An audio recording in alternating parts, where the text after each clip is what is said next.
Share बाजार में जब भी कोई दिग्गज निवेशक अपने पोर्टफोलियो में बदलाव करता है तो छोटे बड़े निवेशकों की नज़र तुरंत उस पर टिक जाती है। अब विजय केडिया के पोर्टफोलियो से ऐसी ही एक बड़ी खबर सामने आई है। जून 2026 तिमाही में केडिया ने एक नए स्मॉल कैप शेयर पर दांव लगाया है, वहीं अपने पुराने निवेशों में हिस्सेदारी घटाई है। खास बात यह है कि उनके पोर्टफोलियो का सबसे बड़ा दांव अभी भी मजबूती से कायम है।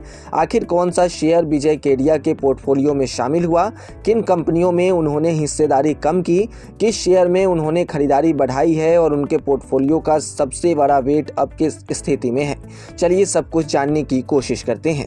विजय केडिया भारतीय शेयर बाजार के उन दिग्गज निवेशकों में शामिल हैं जिनके निवेश फैसलों पर रिटेल निवेशकों की खास नज़र रहती है।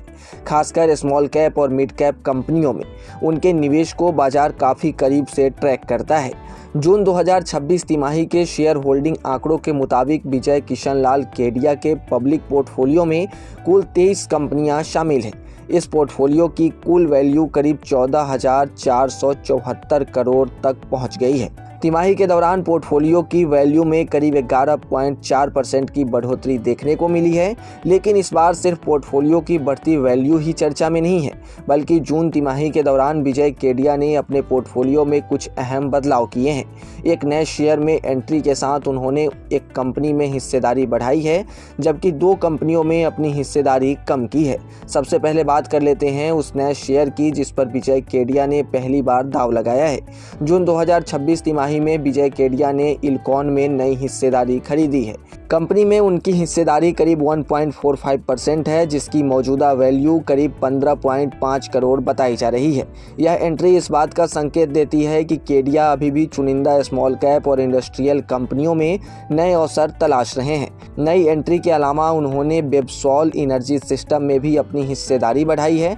मार्च 2026 में कंपनी में उनकी हिस्सेदारी करीब 1% थी, जो जून 2000 तिमाही के अंत तक बढ़कर करीब 1.1% हो गई है, यानी उन्होंने करीब 0.08% की अतिरिक्त खरीदारी की है। अब जरा समझते हैं कि ये दोनों कंपनियां आखिर करती क्या है। तो सबसे पहले बात करते हैं इमिको इलकॉन की। यह एक इंजीनियरिंग कंपनी है जो मुख्य तौर पर माइनिंग और इंफ्रास्ट्रक्चर सेक्टर के लिए भारी मशीनरी और उपकरण बनाती है, यानी खनन से जुड़े काम में इस्तेमाल होने वाली मशीनों और मटेरियल हैंडलिंग इक्विपमेंट के जरिए कंपनी का कारोबार चलता है।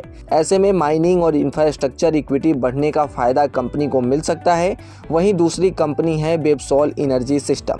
यह रिन्यूएबल एनर्जी सेक्टर की कंपनी है और मुख्य तौर पर सोलर सेल्स और सोलर मॉड्यूल का निर्माण करती है, यानी सोलर पैनल के लिए जरूरी सेल और मॉड्यूल बनाने के कारोबार में कंपनी मौजूद है। कंपनी अपनी मैन्युफैक्चरिंग कैपेसिटी बढ़ाने और सोलर टेक्नोलॉजी में विस्तार पर भी काम कर रही है। यानी विजय केडिया के इन दोनों दांव में 2 अलग अलग थीम नजर आती है। एक तरफ माइनिंग और इंफ्रास्ट्रक्चर तो दूसरी तरफ रिन्यूएबल एनर्जी और सोलर मैन्युफैक्चरिंग। अब बात उन शेयरों की जहां से विजय केडिया ने अपनी हिस्सेदारी कम की है। जून तिमाही में सबसे बड़ी कटौती इन्वोटेक सिस्टम में देखने को मिली, जहां उन्होंने करीब 1.95% हिस्सेदारी घटाई है। इसके अलावा एफोर्डेबल रोबोटिक एंड ऑटोमेशन में भी उनकी हिस्सेदारी कम हुई है। यानी एक तरफ केडिया नए मौके पर दांव लगा रहे हैं, तो वहीं दूसरी तरफ कुछ पुराने निवेशों में मुनाफा वसूली या पोर्टफोलियो रीबैलेंसिंग करते भी नजर आ रहे हैं। अब आते हैं विजय केडिया के पोर्टफोलियो के सबसे बड़े दांव पर। उनके पब्लिक पोर्टफोलियो में सबसे बड़ी हिस्सेदारी अतुल ऑटो में है। कंपनी में उनका निवेश करीब 334.7 करोड़ का है।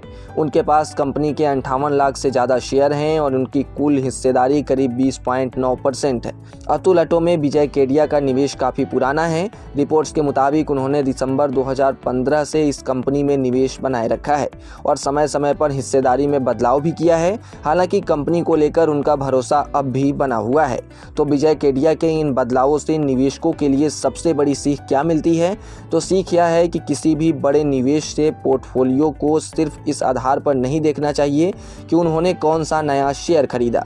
यह भी देखना जरूरी है कि उन्होंने किन कंपनियों में हिस्सेदारी घटाई है और किन पुराने दांव पर अब भी उनका भरोसा कायम है। जून तिमाही के आंकड़े बताते हैं कि विजय केडिया एक तरफ नए स्मॉल कैप और ग्रोथ ओरिएंटेड शेयरों में मौके तलाश रहे हैं तो दूसरी तरफ अपने मौजूदा पोर्टफोलियो को लगातार रिव्यू और रीबैलेंस भी कर रहे हैं।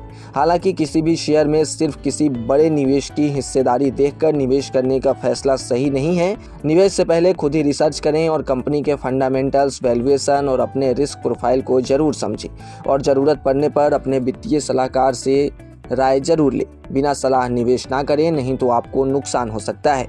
और ऐसे ही तमाम अपडेट्स और शेयर मार्केट से जुड़ी तमाम जानकारी के लिए आप बने रहें गुड रिटर्न्स डिजिटल के साथ।